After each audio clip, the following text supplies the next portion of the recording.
You want to bring the show in too, then, since you're starting?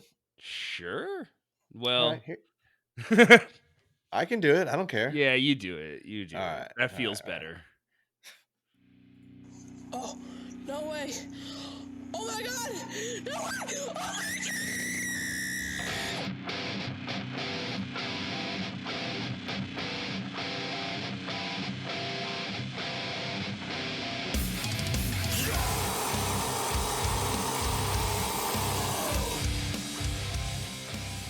Welcome, everybody, to Chiller Chatter episode 4. That's right, I came in super sexy. That's what if I talk like this? That's what I was gonna say. And if I ask you, how goes it? Hello, Greg. Good man. I'm feeling it tonight. I know, just in texting you to just make sure we were in this because different time zones, things can get mixed up. I was like, oh, he's pumped for tonight. Like, it just, Yeah, I got a you were little. snappy. You're I have a pumped. I little like it. energy. I have a little Yeah. energy. Excited for the holiday, non-holiday tomorrow, Yeah. I mean, so I'll listen. or Before we today get, for you Patreon listeners, or yesterday for you regulars. I'm gonna put it out there. I'm not a big holiday guy. Never been like a birthday guy. Never been like a Christmas or a New Year's guy. Of this, I am aware. Halloween I don't really mind, but any of the holidays I don't really like them because and this is gonna sound completely ridiculous, but this is hand to God, the honest truth. It fucked up the TV schedule. I couldn't watch the shows I wanted to watch because everything was pushed 2 hours because of the Macy's Thanksgiving Day Parade or some stupid Christmas special. Like the TGIF wasn't on because they were doing Rudolph the Red-Nosed Reindeer, which I didn't want to watch. Yeah, And yeah, so I had this resentment for holidays as a child, and I've carried it with me. And now, I mean, understanding it, that's why. yeah. But like also But still that's doesn't okay. change the fact that like I want to watch the TV I want to watch. I don't want to watch your crap. Hey, listen. Just because it's not a good reason doesn't mean it's not a reason. It's your reason. Yeah, I don't want to watch Christmas at Rockefeller Square or Dick Clark on his I last leg. Like, I also remember when we lived together that you were pissed off that we missed 2 Simpsons episodes in a row because the World Series went long. yeah, You're like, I Sunday, it wasn't even in the good seasons, but it was just like, man, we were gonna watch it though. yeah, Stupid like ass World stuff Series. like that. I absolutely can't stand Yeah, it. yeah. Cannot Well, stand it. I love that. Well, we just listen, everybody. You just got a great insight of Ella Greg there. That's how my brain Use works. that. I'm Quit selfish. wishing him happy holidays. Damn it, he doesn't care. Just selfish. Well, it's good to be here, Greg. Good to have you here. Yeah. Check us out everywhere, guys. SerialChillersPod.com has the information on where you can find us social media wise, where you can help give to the show, where you can earn extra things from the show, where you can buy things from the show, and where you can listen to the show. So SerialChillersPod.com has everything, but Patreon.com/SerialChillersPodcast for monthly donations. Again, we just put a bunch of new stuff on there as far as t-shirt levels, as far as give us $10,000 a month and we'll take you to Disneyland levels. That hasn't changed. I just feel like I should mention it again. Just in case. There's some things out there we've integrated with Patreon to help process a lot of the merchandise stuff. So besides the vintage sticker pack, a lot of stuff will be getting shipped directly from them, which is kind of cool for us. It helps us, makes things way smoother, and it allows us to get you guys stuff at lower tiers, which is fun for us. But yeah, man, I know you're going to start us out tonight, and I'm excited for. I remember you said a word about what this is going to be, and then I truly, I got excited, but at the same time, I was like, yes, of course. So please, Here, before we get rolling, pick a Zenner card shape. Waves. Square. Sorry. Damn. It's okay. All right, good try. That's no, right. so this is Oumuamua. I think that's how it's pronounced. It's spelled Oumua. I think that's how I would pronounce it. Oumuamua. Yeah, I'm pretty sure. I'm not 100% sure, but I'm pretty sure it means family in Hawaiian. No, that's not. That was a joke about that movie with The Rock. Um, Moana. no, that's the name of the asteroid. Um, no, it's it's an asteroid, quote unquote asteroid. Um, I'll tell you right now, I'm reading all this from bibliotecapleiades.net. Um, this is by Fabo Feng from January 4th of 2018. I mean, that's his Fabo name. Fang, longtime contributor, first time Fabo, caller. first name, last name, Feng. Fabo Feng. I back him. Yeah. So, it says one of the highlights of 2017 was the discovery of the first object in our solar system that definitely came from somewhere else. At first, we thought it was a comet, then an asteroid, but now the International Astronomical Union has reclassified it as something new entirely, an interstellar object. The Hawaiian astronomers who discovered it aptly named it Oumuamua, which means, quote, a messenger from afar arriving first, end quote, reflecting that this object is like a scout sent from the past to reach out to us. That seems a little like opinion rather than fact, but okay. Um, Research has already helped us learn a lot about Oumuamua's rare cigar-like shape. So that's one of the cool things about it, is that it's not round or like ball or sphere like some of these asteroids are. How they kind of have, they're not round, but they have like a abbreviated shape. They're short. This is ellipses. Yeah, this thing's like 400 meters long. Oh, quarter Yeah. mile ish. Yeah, and cigar shaped. So it's got a surface that's made of ice with a carbon that's carbon rich. So there's a lot of carbon on this thing apparently. And It's it's like a got a living ship. kind of, yeah, it's got a highly unusual orbit which takes it out of our solar system at roughly 26 kilometers per second. I've seen estimates up to as high as 62 kilometers per second. That's fast as hell. That's fucking crazy fast, dude. Um, the Breakthrough Listen research program has even investigated whether Oumuamua is an alien spaceship by scanning the object for life forms with the Green Bank telescope. No intelligent signals have been identified so far, though further observations are planned. Now the latest study, Oumuamua as a messenger from the local association, gives us a glimpse of exactly where Oumuamua may have come from. Reconstructing the object's motion, my research suggests it probably came from nearby Pleiades moving group of young stars, also known as the local association. It was likely ejected from its home solar system and sent out to travel interstellar space. Basically, it's big and its orbit got real big, and it got Got ejected hucked out of it. from its own solar system and Whoa, got whoa, whoa, whoa, whoa, whoa! No, no, no, no, no, no, no, no! Ah. shit. Like I picture it like when you see those videos of, like, you remember that video of everybody getting on the merry-go-round and the one guy holding on to the side using like his moped with the back Yes, tire on it, and I've seen far too many of those. I feel like I'm like, that is dangerous, guys. yeah. Don't you know? But that's what I think kind of happened to this. Somebody sped the moped up and fired him off into the playground. Come on, Um, fellas, use your brains, would you? Based on Oumuamua's trajectory, I simulated how it's probably traveled through the galaxy and compared to the motions of nearby stars. There's like an animation. If you guys want to check this out, it's very cool. It's bibliotecapleiades.net/universo/cosmos332.htm. Easy to find. So catchy. Just rolls right off the tongue. Maybe we'll link it in the Discord and on the socials. Maybe. If you're lucky. Yeah, it has a pretty cool it has a cool animation showing the movement of it over time. It has a pretty cool graphic showing how big the orbit is of it, because it goes way out into space, and then it's as it's coming back through, it fucking boogies, and it hauled ass as it went through our solar system. So All right, every time you start explaining space stuff, I just start like yeah, trying to picture it in my head, and it just becomes too much. And then I know you're looking at me for like responses and stuff, and I'm like, I'm lost in space, Yes, man. billion has lots Yeah. of zeros. That's how I feel when I read this shit. Yeah.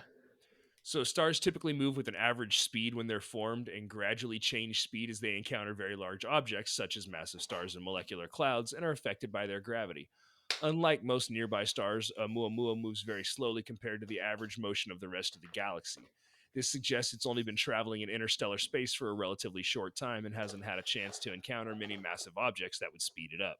Oumuamua is much more chill than other stars. That's the real reason. Well, it's not a star. It's Oumuamua is much more chill. Yeah, it But is. it's just leisurely. Right. It's very laid back. It's extremely elongated and has quite a different shape from other objects in the solar system and is probably formed by relatively high energy process such as collision or ejected from a forming star. Most objects in the outer part of the planetary system are made more of ice, and most objects in the inner regions are made more of rocks. Since Oumuamua is a mixture of ice and rocks, it likely came from the middle part of our solar system to the asteroid belt between Mars and Jupiter that features a mix of icy rocky asteroids.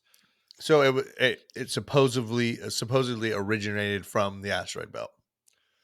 I think it came. Well, I mean, it said it came from Or just has a Pleiades. similar composition of comets that or asteroids that do. Right. I think that's what it's Okay. getting at. I'm not a good reader, and this is interestingly written. And this is Bibliotheca Pleiades. Yeah, anybody can add things. It's like Wikipedia. Oh, you mean the thing that we use as a reference on every other episode? If you're Yeah. using the show for research, don't. Good for you. Oh, I mean, yeah, what Greg said. yeah. It says perhaps the most plausible scenario is that Oumuamua was ejected from a closely separated binary star system made of two stars closely orbiting each other. Objects orbiting one of the stars in the binary system will be strongly affected by the gravity of the others, so they can be more easily ejected from the system than if it just had one star. Basically, it says like it picks. Remember, like think Hot Wheels tracks. You got two things rotating, Mm-hmm. and it gets slung off of one between the two of them, and then slung off the other one. And it's like it picks up speed and picks up speed again, and then fires. Yeah, out. it's like do you remember The Martian? Matt Damon got left on Mars. No, I do not. Oh, okay, so in that film, the way that they're able to save him, spoilers, everybody, Donald Glover's like I don't know what he would be like. He's like one of the engineers that determines how they'll travel space to get the ways the quickest. And he's like, we've got this small window where we can basically like loop around this planet, loop around this moon and hit this, and we'll be able to get there in this amount of time instead of this amount of time. It's like just about using the gravity to shit whip your yeah. Isn't that what I'm they did not in a smart Armageddon man. Is it? I think I didn't can't they, remember. like, I honestly probably watched Armageddon once in the 90s and was like, yeah, that's good. I don't need to see that again. I want to say they like went up into space and slingshot off the moon and then over to the asteroid that was coming towards them or something. I don't know. That like Good for Armageddon. yeah. Space Bad man, for Deep space. Impact. Sorry, guys. You tried though. You should have got Aerosmith to write you a song. Who won the Volcano Dante's Peak contest though? That's what I want to know. That's Volcano. That's a story for another day, I guess. Yeah, for sure. Just like that. Yeah. All right, sorry, go on. No, that was it. That's pretty much it. There's a Okay. big cigar shaped meteor out there that just whizzes by every now and then. So, is there a time when we can see it? Let's see. All right, I'm asking too many questions. I get it. No. Like, You're is it right like, past the Halley's Comet where you can like, oh, it's like every X amount of time if you're looking at the sky? Let's see. Here's this comet just flying by. It's all right, dude. It's all right. We got another little story here, and if you got some information after. It says it was first spotted on October 19th, 2017, at its top speed of 87 kilometers per second. Okay. And it's been seen since then? I don't think so. Okay, so we have yet to see its second coming. Right. I think that's the big deal of it, is that everybody was like, this thing it's like, just when's it gonna be? It's not that it they're like, oh shit, this is orbiting. It's that it just cruised through and Yeah. didn't hit anything, kept a respectful distance. Hey guys, I'm coming through. If you could just go ahead and clear the way. I don't want to run into anything. I don't want to cause any damage. And I'll see you later. If you guys just leave me alone. And he totally didn't it didn't hurt anything, just fired off through the fucking Just caused a little solar scare. system. Yeah, it's just I mean, it's pretty crazy when you look at it. When you look at the trajectory that it came through.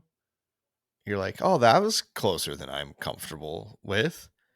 Yeah, I mean, like they have it marked like every 7 days, and like it took 1, 2, 3, 4, 5, 6, 7, 8, 9, 10, 11, 12, 13 to 13 days to come past Mars from like outside of Mars orbit, Uh-huh. wrap around the sun, and go back out through Mars orbit. Is it In like 13 days or is it 91 days? 13 yeah, clips for everything. 13 clips, so every Okay. 7 days. Okay, so 3 months. Yeah, so it took 3 months for it to whiz through our solar system from Mars back out through Mars orbit. Oh shit! So it went from there to here back to there in 3 Yeah, months. it came from like, if you have Mars orbit as a ring, Uh-huh. think of this as like a wide U. Okay. And it came in this way, went around the sun, and went back out that way. Damn. Yeah, That's fast. That's fast as real fuck, fast. boy. That's like, Because it takes us like 6 months to get to Mars, if I'm not mistaken. and it did it in. I think. Again, I'm not a smart man, but still bizarre. Did it in like Yeah. 3 months. Yeah, so I don't know. I just think it's cool. Keep Okay. your head up. Look for the cigar shaped thing whizzing through the sky. And keep watching the skis. Oh, skies. Okay, so the story that I have brought you, Greg, Yeah. is of course the Wikipedia and all that is interesting.com. I believe if I might be able to pull it up real quick. This was definitely a listener suggested topic on the Discord, and I feel like a jerk. I'm almost positive it was Jim. If not, I'll double check and I'll post a correction or retraction to this. But a suggestion, nonetheless, by somebody in the Discord. This is the story of the disappearance of Bobby Dunbar. I wanted to originally try to stretch this out into a full episode, but that's kind of what this chiller chatter has become, is the ones that I just can't quite get enough information to stretch out into. This was one where a lot of things that happened in the early 1900s, you can't get a lot of documentation on things that took place. Strange, huh? So before you get started, riddle me this, because the name Bobby Dunbar, yes, sounds like a character from F is for Family. So if I guess that this took place between, say, 1972 and 1978, would I be correct? No. Shit. I thought I knew everything, and it is all a lie. Yeah, what the fuck? My whole existence is kind of shifted right now. Well, let me tell you, we got a couple names for you here. Robert Clarence, or Bobby Dunbar, was born May 23rd, 1908, to Leslie and Percy Dunbar in Opelousas, Louisiana. I think it's Opelousas. Go ahead. If I had known his name was Percy Dunbar, that would have changed things. His father's name? His father's name was Percy? Yeah. Yeah. You would have gone early 1900s then? Yeah. At least earlier than the 70s? I probably would have gone late 1800s. Little Percival takes you back, huh? In August of 1912, the Dunbars went on a fishing trip to Swayze Lake in St. Landry Parish, Louisiana. Tragically, on August 23rd, Bobby went missing. The local police and eventually the state police began a statewide manhunt for the boy. They caught and dissected alligators and threw dynamite into the lake, hoping it would eject the body from the water if it had been stuck. So I guess this was common. Before dragging a lake was a method, they would throw dynamite in and hope to shake up anything that had gotten stuck on the bottom. Bro, this is that episode of The Simpsons when Bart and Homer were blowing up fireworks, like to unstick a drawer and to get the jam tape out of the VCR. And listen, man, art imitates life. Little helper's house. Yeah, like fix it with dynamite. And that's exactly what they tried. Unfortunately, their efforts never turned up a body. After an extensive 8-month search, authorities discovered a man named William Cantwell Walters, who worked as a traveling handyman specializing in piano and organ tuning and repair. So, I mean, a very specific trade he's involved in. Like, if you need your piano or organ tuned or repaired, uh, William Cantwell Walters, that's your dude. Yeah, but can he tuna fish? Walters was found in Mississippi with a boy who bore a resemblance to Bobby Dunbar. However, Walters claimed that the boy was actually a boy named Charles Bruce Anderson, also known just as Bruce, and that he had legal custody of the boy. According to Walters, Bruce's mother, Julia Anderson, had willingly granted him custody, a claim later confirmed by Julia herself. It's going to get very frustrating from here on out. Like, you're frustrated for the family who lost a kid. Like, that's just sad, dude. You go to the lake, your kid goes missing, and you know, I'm sure in the early 1900s there weren't as many social media posts of, seeing these kids who go missing turn up safe, which is nice. You've seen that one where the kid goes missing and they get him back, but he's got the goddamn 1,000-yard stare, and but Yeah, it's just that nice one to see him fucks back me up. alive. Yeah. I think this kid goes missing, and I think they thought the same thing. They were very confident that he was going to turn up, and he does not. And now this guy has turned up with a kid who just might be the one that's missing, but he's like, no. It's totally, it's not my kid per se, but he was given to me by this woman, Who says right? she's his mom? Now, listen, I don't know what the laws were in Mississippi and Louisiana in 1912. Child for sale. Yo, Is can this you even legal? Is this even legal, dude? So according to, let's see. He was found in Mississippi, the boy who bore the resemblance of Bobby Dunbar. Yep. He owned the boy or had custody of him because of Julia Anderson. Later, Julia is going to say this is the truth. Despite this, Walters is arrested and the Dunbars are summoned to Mississippi to identify their son. Newspaper reports vary regarding the initial interaction between the boy and Leslie Dunbar. So listen, there is a golden time in journalism where it's mostly the truth, and you can kind of take that to the bank, and that's no time that most of us are going to remember. Right. And it's no time around 1912 either. So this is the time where you can sort of just write whatever you want. You don't even have to be there. You can say you were there, and that's perfectly okay to do. Greg, did you have something you want to add to that?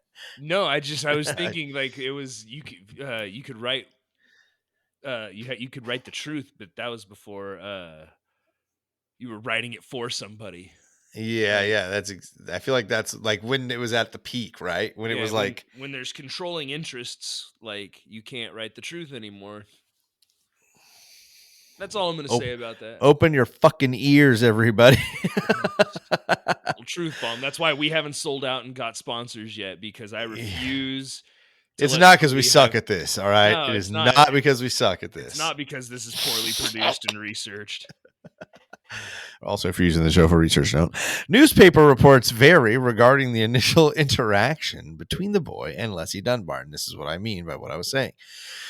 While one account suggests that the boy immediately recognized Leslie as his mother and they embraced, other accounts only mention the boy crying and Leslie expressing uncertainty about his identity. So there are literally some newspapers that are like, it was a beautiful interaction as the boy immediately recognized his mother. And some were like, he looked like he was terrified of the witch.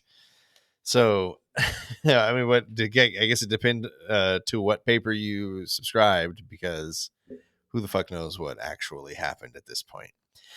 Some claim that the boy instantly recognized Alonzo, his brother. Different newspapers would also contradict this when it comes to that story, saying that he called him by name. Others would say that he ran up and kissed his brother, and others would state that he was a little boy. While others state that the boy showed no signs of recognizing Alonzo, just like his mother.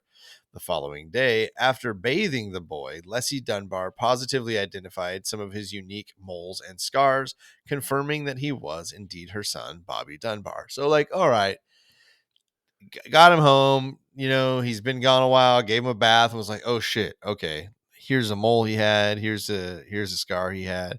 I feel like she should have had to have done that before she was allowed to bathe him. Like, Like in a controlled environment. yeah, like, hey, prove it. Oh, he's got this mole right here on his back. Okay. And so they look and, hey, look, there's a mole there. Or he has this scar and it's from this. And then you ask him later, hey, kid, do you have this scar? How did you get that? Greg, you would have been a great early 20th century investigator. I would have worked under you as a constable. And I'm great at Welsh law. So, she's confirmed now. So basically the police are like, well, yeah, duh. If you've confirmed it by scars and moles, everything should be good. The boy would then return to Opelousas with the Dunbars, where a grand parade and celebration marked his homecoming in the small town. According to newspaper accounts, Anderson was presented with 5 different boys. This is Julia Anderson, the woman who gave custody to I forgot his name. Walters. Yeah. Right? Yeah, Walters. So she is like, look, I did do that. You can't arrest him. And they're like, all right, well, here's 5 boys. Identify the one that's yours. So one had been put in the room that was her son, and she seemed to gravitate toward him, but gave no indication that she could like certainly identify him. And then she asked the cop, like pointing at her son, like, is it him? Is it that one? And the cop obviously couldn't give her an answer. And when he didn't, she was like, I'm not sure. So she couldn't visually identify her son. All right. So I have a controversial take here as somebody who's not a parent. Let's go. All kids look the same. All kids look the same. Yeah. And like I think when they're not yours, you're right. You don't mistake your kid is like basically when my kids were in the hospital. My first kid went into the NICU, which like they had to go to the back room, stay a little extra long. And when my kid was crying when I came in, like I knew it was my kid from across the NICU with other babies crying.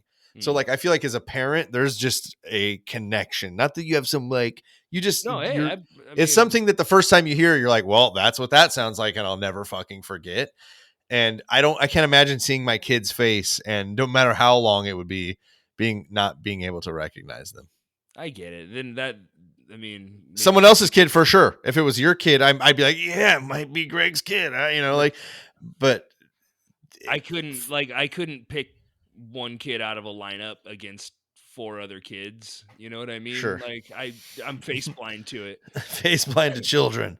This is why I didn't have any. I didn't know if I'd recognize them. That's kind of the thing. Dad? What? Who are you? Oh, no, not you. I don't know. No, I'm no dad. Let me see your name tag. So basically, she didn't recognize them. She asks to see the lineup again, and she goes the next day, and she asks, I think he has a mole on his. It's so fucking inconvenient to have to like get a hold of these 5 families and be like, hey, we got to borrow your kids again.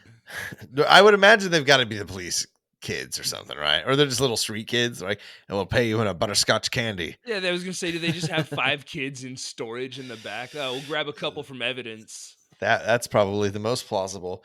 But basically, she came in and she did what you said, and she said, like, he's got a mole on his back. Can you take their shirts, take their shirts down and let me see this part of their back? And so she was able to identify some in that way. However, word had kind of already spread about her failure to positively identify him on the first go. So people were like very wary. Like she went somewhere and got information and came back, and and you know what I mean, like was fed a little bit of more information. But they were like, why wouldn't you have just recognized them at the first go? Why wouldn't you have asked that at the first go? Why did you come back to do that? So Yeah. there was a lot of question about it. This combined with the fact that newspapers questioned her moral character in having had 3 children, the other 2 deceased by that point out of wedlock, led to Anderson's claim being dismissed. So this is a time where the newspaper can just be like, yeah, she's also had 2 other kids that are dead and never been married. Harlot. And Wow. the court is like, whoa, case dismissed. Like we're not doing this. Let's get out of here. Man, that seems judgy. Yeah. So, with no money to sustain a long court battle, Julia Anderson returned home to North Carolina. She later returned to Louisiana for Walter's kidnapping trial to attest to his innocence and push for the court to determine that the boy was her son. At the trial, she became acquainted with the residents of the town of Poplarville, Mississippi, many of whom had also come to proclaim Walter's innocence.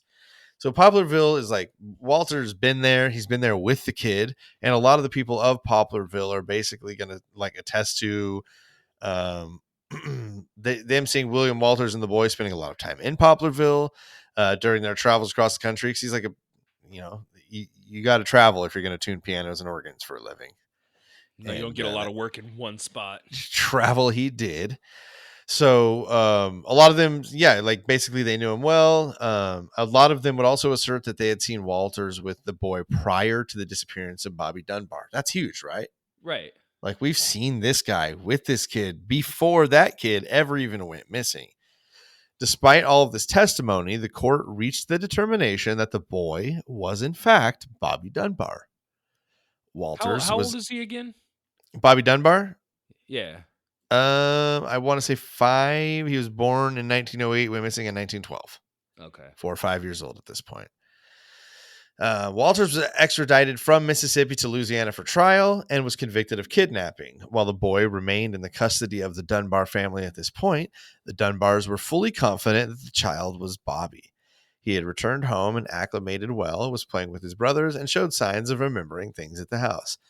So it's like part of you's like, okay, well, maybe after the trial, someone like that thinks like you might be like, make it make sense. Yeah. But now you're like, oh wait, he's remembering shit. Like, are these planted memories? Are they, is it something that he's just like, well, fuck it, this is my life now, so Well, I and might who as well just says play he's along. remembering stuff? Is there like a social worker who's going by and That's checking on that's him, also true.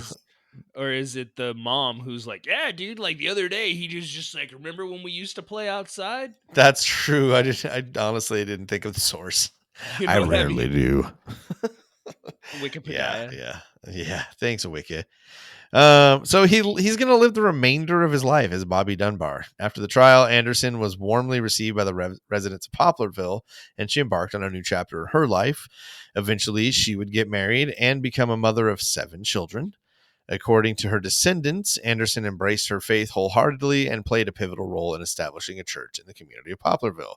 She also served as a nurse and midwife, providing essential healthcare services to the small population. So the woman went to basically go on to become pretty saint-like Yeah. for the community of Poplarville. No, Despite finding Despite finding happiness in Poplarville, Anderson's children revealed that she frequently spoke of her lost son, and the family always considered him to have been abducted by the Dunbars. Anderson would pass away on February 1st, 1940, and her final resting place is in Fords Creek Cemetery in Poplarville. In 2008, Hollis, one of Anderson's sons, shared the story with This American Life. He recounted an encounter in 1944 when Bobby Dunbar, or Bruce Anderson, visited him at his place of business, engaging in a conversation. Similarly, Hollis' sister Jules recalled a similar experience where she believes Dunbar or someone resembling him visited the service station where she worked and engaged in a lengthy conversation. So basically, they think he's like trying to reconnect with his old family. But they didn't. They came along many years after he was already given back and acclimated to his quote unquote original family. Right. These are like grandkids and kids of the family. Yeah. I So feel in like there are 2000, no winners there, but they could have just gone to an no, orphanage and like this shut story, the deck. unfortunately, as we head into this giving of thanks, there isn't any to be given for this story itself. And let's see, the Dunbar family also has a comparable account as shared by Bobby Dunbar's son Gerald. While returning home from a trip, they passed through Poplarville, and Bobby Dunbar pointed out, "Those are the people they came to pick me up from." So, like those, yeah, he's just identifying his um, childhood home. This led to a brief visit between the Anderson and Dunbar families. Following 2 years of imprisonment for kidnapping, Walter's conviction was successfully appealed by his attorney and overturned by the state of the Louisiana Supreme Court. So he got it overturned. As a result, he was granted the right to a new trial. However, due to the excessive costs of the first trial, prosecutors in Opelousas decided not to try him again and instead would just release him. After his release, Walters resumed his itinerant lifestyle until his death on April 7th of 1945, when he is buried in Pueblo, Colorado, next to his wife. According to Walter's brother's grandchildren, he maintained his innocence regarding the kidnapping charge during his visits to their grandfather. So I like that there's like all this distant. His brother's grandchildren's father's son Yeah. said that when he would visit them as children, he didn't kidnap that kid. Just remember, Grandpa Walters loves you, and he's not guilty. Tell everybody if you ever end up on This American Life. Tell Huell Hauser two things. One, I'm not guilty. Two, he's got a smug face. I'm Ira Glass, and this kid is definitely guilty. So his widow also passed away, and do check this out. She was probably much younger than him, but she died in 1994. Everybody's dying in like the 60s and 50s. He was raised as Bobby Dunbar, grew up, got married, had 4 children, and passed away March 8th of 1966 as Bobby Dunbar. Buried in Bellevue Memorial Park in Opelousas, Louisiana. And then his wife passed in 94. Following Bobby Dunbar's death, Margaret Dunbar Cutright, one of his granddaughters, embarked on her own investigation into the events surrounding his disappearance. She meticulously examined newspaper accounts, interviewed the descendants of Julia Anderson, and carefully reviewed the notes and evidence presented by Walter's defense attorney during his kidnapping trial and appeal. Initially, she went out to establish basically that, like, yes, my grandpa's Bobby Dunbar. We can get over it. He passed away, but like, you guys can stop saying he's somebody else. Basically, as she got further into her research, she began to question her own belief in that assertion. In 2004, the family was approached by an AP reporter who expressed interest in the story. Bobby Dunbar Jr., in an effort to resolve the lingering doubts, agreed to undergo DNA testing. So Bobby Dunbar's son is like, fuck it. I've got his DNA. We'll prove it right now, once and for all. This is how we do it. The results of the test revealed that Dunbar Jr. did not share a biological relationship with his supposed cousin, the son of Alonzo Dunbar, who was the younger brother of Bobby Dunbar Sr., the original Bobby Dunbar, who disappeared in 1912. The Anderson family was thrilled as they felt this test vindicated their claims. The Walters family was also overjoyed by this evidence, and they felt that it exonerated the kidnapping claim against William. As for the real Bobby Dunbar, his fate is still unknown. Margaret believes that the child fell into the lake or either drowned or was eaten by an alligator. Some journalists theorized that Leslie and Percy Dunbar had done something to their son and used Bruce Anderson to cover their deeds, and authorities claim that they found footprints leading away from the lake, that they heard claims from locals that a suspicious-looking man had been carrying him away, but the rumors were never confirmed, and the mystery remains unsolved to this day. Wow. Yeah. Fucking wow. Yeah. Like, right? Lives ruined, people inconvenienced. That's just, and you know what's funny to me is, like, imagine if what that kind of last part I mentioned there is true, where they're like, all right, we're gonna kill this kid. We can't do it. We realize we can't be parents now. This is definitely not the way you should do it, but we're gonna do it. And then they're like, hey, we found your son. This is definitely him. And you're like, oh, No, our son had a mole. And they're like, oh, right here, right? Oh, shit. But he had a scar. It's, too many coincidences, right? What are the fucking odds? So again, he died as Bobby Dunbar. whether that is who he was when he was born is Do a. you think he ever knew? I think him going back and like trying to be in contact with the Anderson family in Poplarville, like he knew Allegedly. where they were allegedly. But That there's a lot. There's a does lot that of different accounts. Too many coincidences, dude. but Too many coincidences. does that sound like people trying to be involved in the story, trying to shoehorn themselves in there so they Trying to add to the lore. so they have their own piece of the puzzle so that they can tell their Well, story and get on Maury Povich or Donahue and yeah, it totally does. But also, if it's true, big if true, big if true. yeah, yeah. I like to keep the options open. I'm not there. I can't. I can't speak for them. No, totally. I just like I feel like we see that a lot, especially like looking at some of the smaller town stories. Like when we look at like big serial killers, like the ones that were active in New York and California and stuff like that. Like you don't see a lot of people trying to be associated with them at the time, but or like Yeah, trying to shoehorn into that story.